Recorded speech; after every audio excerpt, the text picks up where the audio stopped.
বিসমিল্লাহির রাহমানির রাহিম। সূরা আত-তাহরিম, আয়াত 9। হে নবী, কাফির ও মুনাফিকের বিরুদ্ধে জিহাদ করো এবং তাদের প্রতি কঠোর হও। তাদের আশ্রয়স্থল জাহান্নাম, ওটা কত নিকৃষ্ট প্রত্যাবর্তন স্থল। আয়াতের তাফসীর। হে নবী, অবিশ্বাসী ও মুনাফিকদের বিরুদ্ধে জিহাদ করো, 1, এবং তাদের প্রতি কঠোর হও। 2, তাদের আশ্রয়স্থল জাহান্নাম।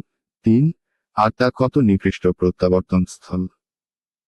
1, অর্থাৎ কাফেরদের বিরুদ্ধে জিহাদ করো যুদ্ধের মাধ্যমে এবং মুনাফিকদের বিরুদ্ধে জিহাদ করো তাদের উপর আল্লাহর দণ্ডবিধিকে বাস্তবায়িত করার মাধ্যমে।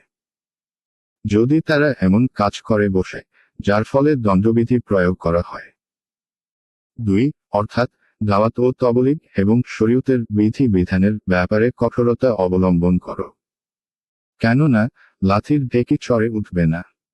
এর অর্থ হল, তবলিগের কৌশল কখনো নরম পন্থা অবলম্বন করার দাবি করে এবং কখনো কঠোরতা। প্রত্যেক জায়গাতে নরম পন্থা অবলম্বন করা ফলপ্রসূ নয়।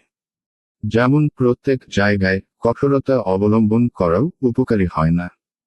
দাওয়াত ও তবলিগের কাজে অবস্থা, পরিস্থিতি এবং কাল পাত্র ভেদে কখনো নরম ও কখনো কঠোর পন্থা অবলম্বন করার প্রয়োজন হয়। 3, অর্থাৎ কাফের এবং মুনাফিক উভয়েরই ঠিকানা হবে জাহান্নাম।